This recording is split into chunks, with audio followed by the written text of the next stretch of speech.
breaking down the Vikings from the perspective of a former NFL General Manager of the Year. It's Jeff Diamond's Purple Report, presented by your select Minnesota Buick GMC dealers. Welcome to Jeff Diamond's Purple Report, our first Monday night show of the season, brought to you every Monday and Thursday during the Viking season by your select Minnesota Buick GMC dealers and the 2024 GMC Acadia on 1500 ESPN, available 24/7 on YouTube via links from the 1500 and ESPN and Score North websites.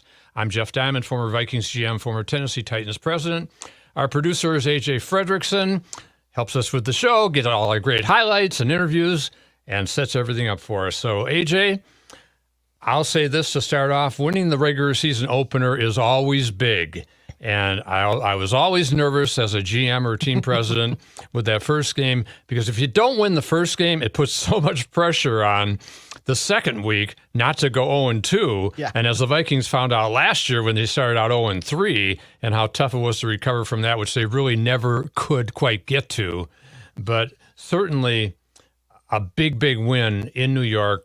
The Giants, they're not a great team, obviously. No. But anybody could beat anybody in the NFL. Exactly, yeah. And if you turn the ball over and you make mistakes and you're not in sync. But I thought it was a very impressive opening win, the biggest win of the Kevin O'Connell era by 22 points, holding the Giants without a touchdown, shutting down and rattling Daniel Jones, who beat them in a playoff game a couple of years ago and looked great in that game. Not so great yesterday for Daniel Jones. No. But a lot of that was Brian Flores' defense and lots of pressure, lots of new players coming through, such as Andrew Van Ginkel with his pick six, Dallas Turner with his first career sack, Jonathan Grenard putting pressure on. Just a really great defensive performance. And, of course, Sam Darnold in his first Vikings start. I don't think anybody expected him to be that good, that quick. And I've said all along, the guy, he's got the talent. That's why he was picked number 3 overall by the Jets. He's got the best supporting cast he's ever had in his career. I guess if you don't include San Francisco last year, because he wasn't the starter there. Brock Purdy was. But certainly as a starter at the Jets and at Carolina, he's got a great supporting cast here. And it showed certainly in the opening game with a extremely poised and impressive performance by Darnold, by the offense. The offensive line held up. The tackles, I thought, played great against two really good edge rushers in Brian Burns and Kayvon Thibodeau. Hey, we knew Dexter Lawrence, he's a beast inside, Yes. and we knew that was going to be tough on Garrett Bradbury and Ed Ingram and Blake Brandel, but they did okay against Lawrence. Lawrence made his plays. You expect that. He's his first team All-Pro. He's going to make plays. But I think overall, it was a really good day for the Vikings, and get off to a good start. And I think you have to agree with that, right? Oh, absolutely. And kind of to your point earlier here, I'll steal the adage from baseball where you can't win the division in the first month, but you certainly can lose it. And like you were talking about, getting that first win, it's so pivotal because if you lose that, you don't want to go 0-2, and then all of a sudden your back's against the wall, you can't go 0-3. All of a sudden, it's like, I don't know if we can win the division anymore. How are we going to get in the playoffs? But getting that first win, whether it's a good or a bad team, week 1 in the NFL is always so unpredictable because all I've heard all offseason was, the Bears team, this Bears team is up and coming. They have the new talent. They added so much. They didn't do anything on offense. They were lucky to win. The defense had to bail that team out. So you really never know with week 1 of the NFL. And even though it was the Giants, who aren't, frankly, all that great, you have to take them seriously. Brian Flores took it seriously, and his defense showed up. Kevin O'Connell took it seriously all offseason, all spring, all training camp, all summer with Sam Darnold. He looked fantastic. And now we'll talk about it later in the week, obviously, but they're going to have a really tough test in week 2 against a really good San Francisco team. But that San Francisco team, Jeff, they're playing tonight on a Monday. Then they have to travel 2 whole time zones over, and it's a noon game. Tough. It's a short week, so Brian Flores might have some more tricks up his sleeve here with that extra time in his belt. Yeah, it's definitely a big advantage to have the 49ers coming off a short week, having played a Monday night, a very emotional Monday night game against Aaron Rodgers and the Jets in their home opener. Mm-hmm. Defending NFC champions. I think the problem there is that San Francisco is going to be ready for the Vikings because the Vikings knocked them off last year on a Monday night. So it's going to be a tough game. We knew that. And then you look down the road, Houston in week 3, Danielle Hunter and Stephon Diggs are going to have the Texans ready to play. They got a big opening win over the Colts. And then week 4, they go to Green Bay. But the Packers are almost certainly going to be without Jordan Love, who sprained his MCL in Brazil on his last play against the Eagles. Ugh. And so they say he's out 3 to 6 weeks. The Vikings hope it's at least 3 weeks for that game. But as we said, a huge win, big opening win, looking ahead to week 2. But let's first look back at week 1 and look at a few of our highlights, or some really great highlights in this game. And let's start in the first quarter. I thought it was really big that the Vikings showed resiliency early on, and several players talked about that after the game, including Aaron Jones, that they were able to shrug off that first turnover on the fumble by C.J. Ham, only the second career fumble for C.J., who's one of the best fullbacks in the league. But the defense stepped up with a big red zone stop, and the big play on that holding the Giants out of the end zone was Andrew Van Ginkel, Gink as they call him, had a sack on 3rd and 5 of Daniel Jones. Daniel Jones challenged Gilmore at the bottom. 2 tight ends set.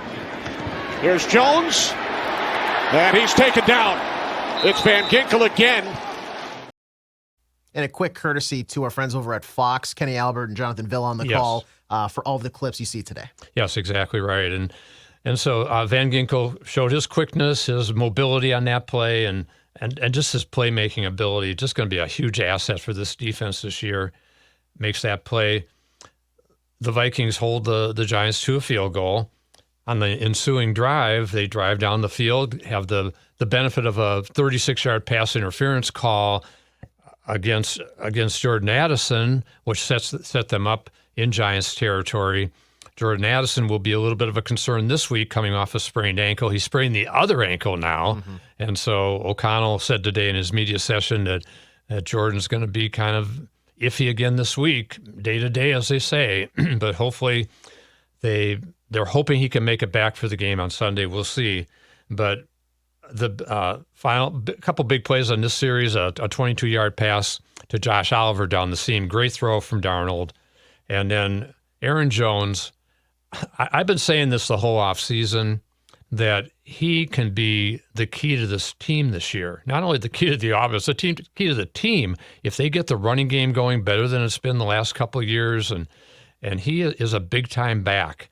And the Vikings were very fortunate that he fell into their laps when the Packers didn't redo his contract or keep his contract, tried to redo it, tried to restructure it. He refused and ended up on the open market. Obviously, Aaron Jones, he's a big-time player. He hasn't lost anything and showed it on this 3-yard touchdown run. Play clock winding down. Here's Jones. Cuts to the outside. And Aaron Jones is in for a Vikings touchdown. And how refreshing is that, Jeff? Oh, God. I hate showed his vision, shows his mobility, his speed. Shades of Dalvin Cook when Dalvin Cook was at his best. Yeah, and I hate to pick on a guy for the season he had last year, but like that's just something that I would have felt had no chance to happen with Alexander Mattison in the backfield last year. No. With Aaron Jones, I mean, what a safety blanket. You hand off to him, and I'm thinking, yeah, he's going to get around the outside. He's going to get around the corner. That 3 yards is essentially an inch for him. He's going to step in, and that's 6. Right, has 94 yards rushing on 14 carries in this game. My only nitpick with Kevin O'Connell was keeping him in at the end of the game when Aaron Jones has had injury issues in the past, missed 6 games last year with the Packers. I think that's part of the reason why they didn't keep him at his existing contract. So O'Connell said he wanted to get him 100 yards rushing, but you don't want to risk Aaron Jones in garbage time at the end of the game when it's already clinched. Yeah.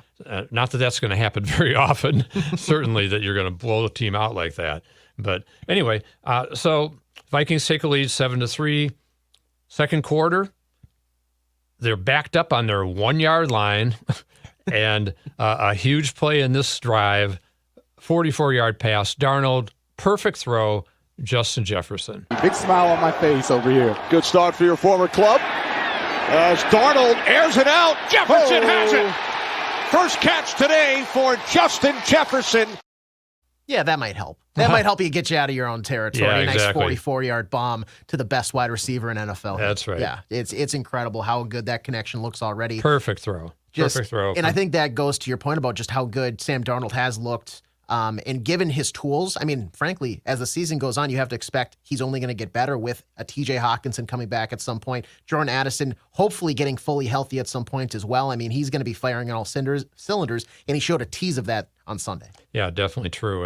And again, that's where the running game plays a big part in it. And I'll salute Kevin O'Connell in this game. I thought he called one of his best games as a play caller, mixed the run and the pass. The Vikings ran it 26 times. They threw it 25 times.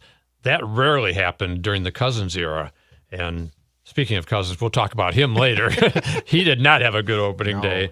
No, but certainly the great play to Jefferson. I still want to call him JJ, but we can't call him we'll say the Jets. And it sets up this 4th and 2 gutsy call from O'Connell, Darnold to Jefferson. 4th down and 2 for the Vikings.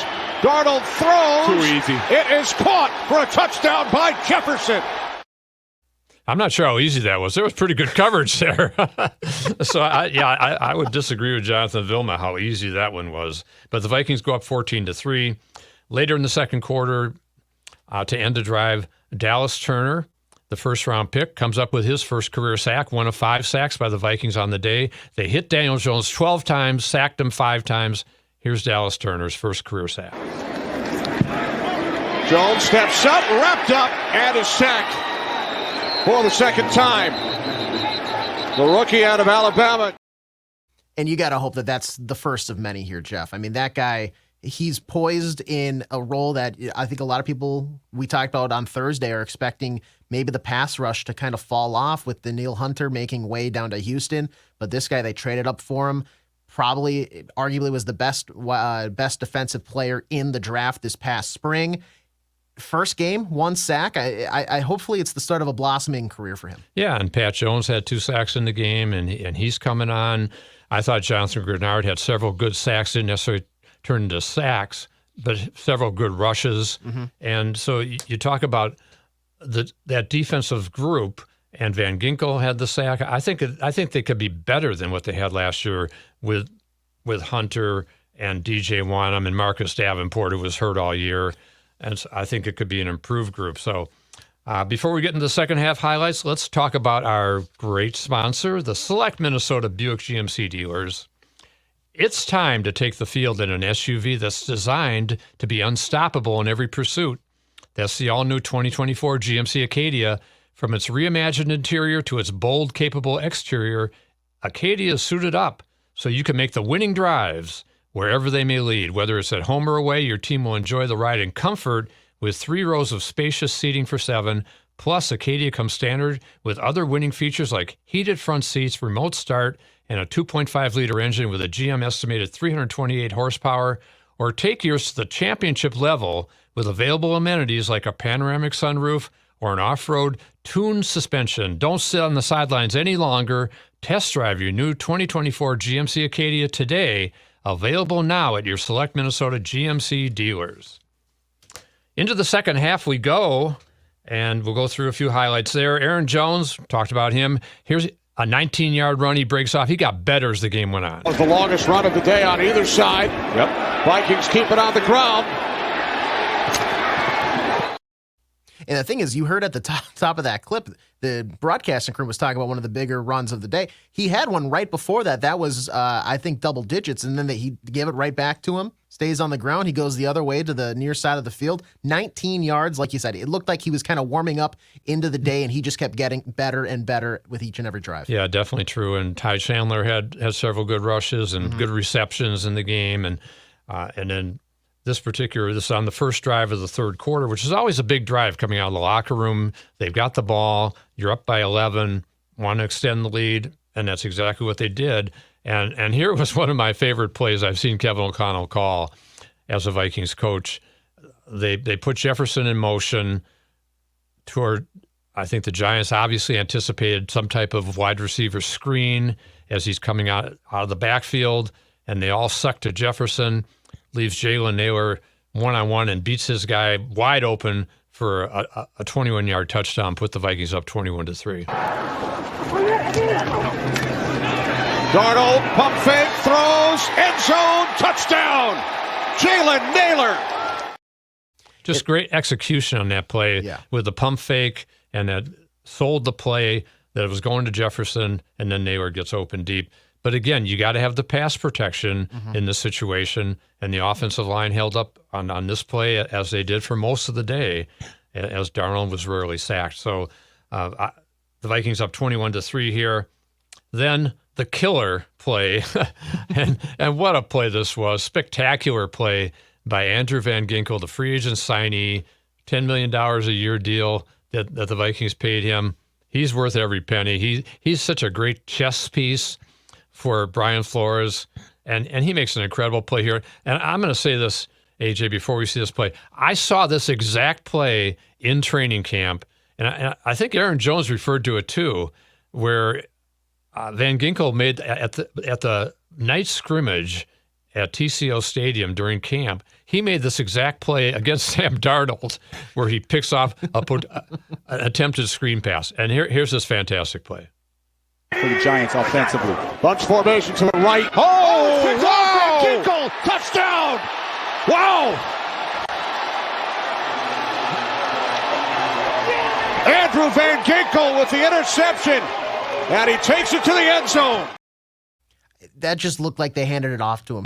Like, he made that look so easy, Jeff. And like you said, they must have practiced that. They must have seen that exact scheming, exact formation, because he kind of just stepped up and was like, gimme, gimme, gimme, gimme. Thank you very much. And I'll take 3 steps in the end zone. Just a dagger. And 90% of the defensive linemen or edge rushers will drop that pass because it's coming so fast. Yeah. It shows what a great athlete he is and what a great play he made on that ball. So that puts the Vikings up 28-6. Pretty much the dagger, and then it's sealed by Harrison Smith with his 35th career interception in the fourth quarter. 13 minutes left.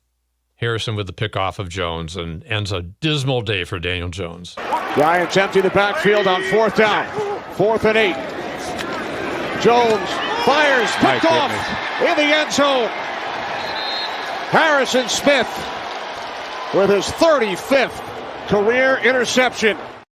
This guy's just like a fine wine, isn't he, Jeff? He just gets better year after year. And obviously his play has, in reality, tailed off a little bit, but he still has the sense. He still has all the football IQ you want. He is a leader for this team, and it's nice to have him back, even if this seems to be the likely farewell tour for Harrison Smith. Yeah, and I wouldn't necessarily say that. If they have a good season, he loves the game. Yeah. And I know Harrison very well. Our agent firm works with him, represents him, and he just loves football. Loves ball, loves talking ball, and I could see him continuing to play if he can continue to play at that level. So We'll see how that shakes out. But let's hear from the head coach as he talks about the big opening win. And then I thought, on the 99-yard drive, which I know it's been a while since we did that, I just thought that throw to Justin was remarkable, to be able to lean on the quarterback in that moment to activate your best player, and for his trust and just a lot of time on task with those two building up. I mean, that's a really big time play in that moment to really set the stage for us to go down the field and come away with 7 when a team gets you backed up 99 yards like that. So I just thought there was examples of that throughout the game. There's a ton of things offensively we can clean up. There's a ton of things, even with our communication. First time out the gates, though, for him to play the way he did, poised, and then for us to be able to lean on the run game a little bit with a lead and churn out some first downs, I thought was really impactful for us. Yeah, and as Kevin's talking about Darnold, you talk about his first half, 13 out of 14 for 151 yards, and that touchdown to Jefferson. Completes his first 12 passes, a career high. Just a great debut for him as a Viking. We know it's going to get tougher against the 49ers next week, but it's going to build confidence in him, confidence in his teammates. They all talked about it after the game. Let's hear from Sam Darnold. I think, as an offense, we got going early, but, I think there's a lot to clean up there. It was good to get in the end zone a couple times, though, and but like I said, just a really, really good team win. Proud of the guys in the locker room. Questions? Sammy, complete your first 12. How important was it to kind of get in that early rhythm like that? Yeah, it's huge. Just to play efficient football, play on time. That's always going to be a recipe for success. Sam, is there something specific from this game that stands out that you're most proud of? There's a lot. I think just the way that we played as a team, just the complementary football. On offense, the 99-yard drive sticks out, and then our defense being able to, stop them. Obviously an early turnover, and our defense being able to hold them to 3 there, that was huge. So just like I said, a great all-around team win. And both O'Connell and Darnold and really all the team talked about wanting to clean up penalties. The Vikings had 7 for 63 yards in the game, but the Giants were worse with 9 for 95 yards. And that's going to happen early in the season, especially when players haven't played a whole game yet, and players get tired, and mentally it's hard. So we'll see if they can clean some of that stuff up. Aaron Jones, we've talked about, such a key player for this team this year, and he was very excited after the game. Feeling great. This is a great way to start my journey with the Vikings, and as a team, we came and accomplished what we wanted to do. Came out, put some points up on the board. Our defense kept them out of the end zone, and I think we played some complementary football. We can definitely clean it up, but I think we look pretty good. Yeah, I'd say pretty good is an understatement. No kidding. when I'll play a team like that in the NFL. I don't care who you're playing. It's always going to be difficult. The defense, as we've talked about, I think they have a chance to be really good this year. And so many players played really well yesterday. Just talk about Van Ginkel. Pat Jones had 2 sacks, 2 tackles for loss. Harrison Smith with that interception. Harrison Phillips and Jerry Tillery on the defensive line, I thought were excellent. And O'Connell talked about that today. Blake Cashman, the free agent signee, the former Gopher, former Eden Prairie, 6 tackles, really a glue player on defense. And Josh Metellus, he's all over the field. He looks even better this year than he did last year. I think he's more confident in his role, and he was terrific. As we talked about the edge rushers and just so many good things happening on defense. Harrison Smith talked about the defense and the performance. Pat Jones, all the guys up front. Like, there was a very, very good rush plan against a quarterback like Daniel Jones, who as we know from our past with him, he's hurt us with his legs. And guys were disciplined up front, playing unselfish, and doing the right things, and it made it easy for us on the back end to do our thing. So it was a good team effort, especially on defense, offense as well. So it was a good start. And Andrew Van Ginkel, he missed part of training camp with that, I think it was a foot injury from going back to his Dolphin time, but the coaches talked him up and said he's a guy that can really be a big playmaker for us. And Flores had him in Miami. He knows what he's got in Andrew Van Ginkel. Yep. And lo and behold, week 1, and O'Connell said, hey, I told him I thought he'd get in the end zone this year. I just didn't think it would be in week 1. They hope it's in week 2 also. We'll see. But he's going to be a really fun player to watch on defense. And here's Andrew Van Ginkel talking about the pick 6. Yeah, I had a similar play last year, and Fangio back then, he kind of pointed something out to me, and it's ingrained in my head now, and I'm thankful for him. And then this defense, we show so much pressure. We put a lot of pressure and anxiety on the coordinators, quarterbacks, O-line, and if we can get them to communicate and kind of show their hand, allows you to play faster and anticipate things, and that's exactly what happened. Who's got the crazier hair, he or T.J. Hawkinson? Kind of a close call. Yeah, I know. In the post game stuff, Hawkinson likes to put it up in that kind of warrior man bun type thing, but it looks like Van Ginkel kind of just lets it flow, and I don't blame him. If you got the locks, let him lay. Yeah, that's right. Go for it, whatever. So as long as he keeps playing like that, it's just fine. Okay, let's hear again from our great sponsor, the Select Minnesota Buick GMC dealers and the 2024 GMC Acadia. And then we'll come back and we're going to talk about games around the league, big games in week 1, a really interesting week. Look ahead a little to week 2, including that Vikings 49ers matchup, which we will talk more about on Thursday night when we really preview the game and give our predictions. But Here's our great sponsor, the Select Minnesota Buick GMC dealers. There are trucks, then there's the truck, GMC Sierra, with available features like the V8 engine, the ultimate luxury interior, and of course, the available world's first 6-function multi-pro tailgate. GMC Sierra, not just any truck, the truck. GMC's continued commitment to professional-grade engineering is on full display at your local GMC dealer. Come take a test drive today and see for yourself. We are professional-grade.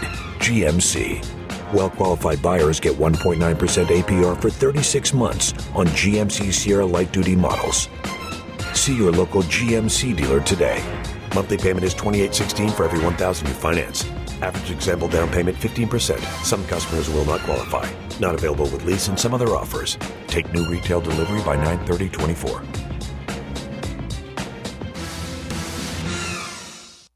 Thanks to our great sponsor, the Select Minnesota Buick GMC dealers. Let's talk around the league. And NFC North teams, the Lions, struggled at times, blew a 17-3 lead in the Sunday night opener against the Rams. Matthew Stafford making all kinds of crazy throws, brought him back against his old team, got to overtime, then Detroit won the game 26-20. And Jeff, really quick, I guess maybe I had just like gotten sunk into the playoff football ways, but I could have sworn up until we actually learned they'd put the rules on the screen, I thought both teams got a chance with the ball now, but I guess it's in the regular season, it's still, if you score a touchdown on that first drive, game's over. Yeah, exactly right. If there's a field goal, the other team gets a shot, but in regular season, touchdown, no. Would you like to see both teams in the regular season get the ball? Yeah, I would. I think that'd be more fair in that situation, and especially when early in the season when defenses get worn down at the end of the game, I think it is a big advantage, obviously, to win that toss. The Bears, Caleb Williams, all the hype behind the number 1 overall pick, he looked terrible. Threw for 93 yards in the game with the great receiving core he's got. The Titans played some pretty tough defense against them. But Will Levis, the Titans quarterback, was worse. He had two picks, including a game-winning pick 6 by Tyreek Stevenson. The Bears had to have a blocked punt return and a pick 6 in order to win the game at home 24-17. And they will have a big challenge ahead in week 2 when they face the Texans down in Houston on Monday night, or Sunday night, actually. The Packers, they're the only 0-1 team in the NFC North after losing to the Eagles in Brazil. And as we said, they lost Jordan Love for 3 to 6 weeks with the sprained MCL. Kirk Cousins, our old friend, had a dismal debut with the Falcons. 2 interceptions, costly interceptions, 18-10 home loss to the Steelers. Now, Pittsburgh's got a pretty good defense, but Cousins only had 155 passing yards. The 2 interceptions, a lot more expected for $180 million. I think the Vikings kind of like their $10 million quarterback. Yeah.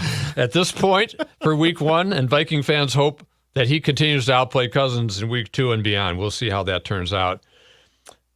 As we said, week 2 coming up, there are several big games. Other notable games from week 1, the Chiefs continue their dominance of the Ravens 27-20. Mm-hmm. Patriots pulled off the biggest upset of the week in Cincinnati, 16-10. Dak Prescott got his big new deal, $60 million a year, new money. Mike Zimmer, the ex-Viking coach and the new DC in Dallas, he had a nice debut, befuddled Deshaun Watson, who looked terrible and continues to be a terrible signee for his on and off the field play for Cleveland. Dallas wins by 16 in their opener. And as we look ahead to week 2, as I said, some big games. Tampa Bay at Detroit, rematch of last year's divisional playoff. Indianapolis at Green Bay with Love out. That's interesting. Chicago, tough matchup Sunday night at Houston. Those are the NFC North teams. New Orleans had a blowout of Carolina, and they go to Dallas. Buffalo at Miami. Kansas City hosts Cincinnati, and Cousins and the Falcons will try to rebound in a difficult road game at Philly. The Vikings facing the 49ers, and we're going to break that game down on Thursday on our show. Christian McCaffrey is questionable in the opening game against the Jets with a calf and Achilles. He's a big guy, offensive player of the year. Mm-hmm. The 49ers, they have plenty of weapons. They're as talented as any team, but their defense gave up a lot of points and yards at the end of last season, including in the Super Bowl and in the playoff win over Detroit. I think they could be had.